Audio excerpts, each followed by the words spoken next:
Hello, dear students. The first and most simple state of matter is solid, and solids, the particles, there are no large gaps, बहुत कम gap होता है. And solids obviously एक तो hard होते हैं, rigid, जिनको आसानी से हम प्रेस नहीं कर सकते. जैसे कोई ब्रिक या ईंट हो, उसको आप अपने हाथ से प्रेस नहीं कर सकते.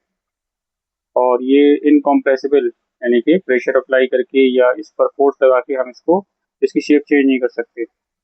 फिर इन दिस केस जब हम बात करते हैं, यहाँ पर a brick can not be pressed by our hand, we can not press it.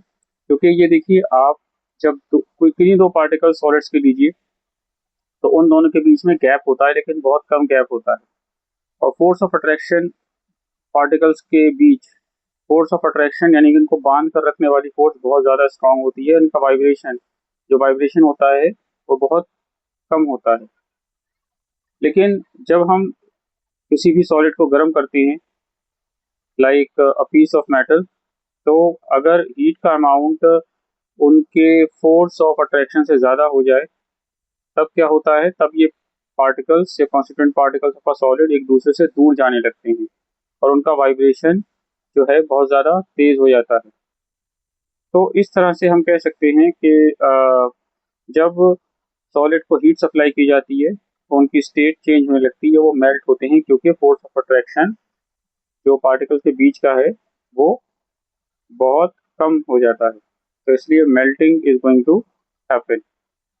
And then एक चीज़ है, मैं आपसे डिस्कस करना चाहता हूँ कि द बेसिक ट्रिक, जब भी आप कुछ पढ़ते हैं, एक पैराग्राफ या एक page, try to frame the questions.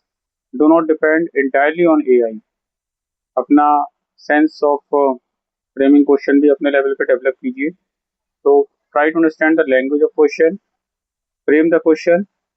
And जब आप बात करते हैं या डिस्कस करते हैं कि लैंग्वेज ऑफ क्वेश्चन, कई बार बच्चे को आंसर आता है, लेकिन क्वेश्चन की लैंग्वेज उसको समझ में नहीं आती, तो वहाँ इशू आ जाता है. आंसर आता था, लेकिन the child was not able to understand the question.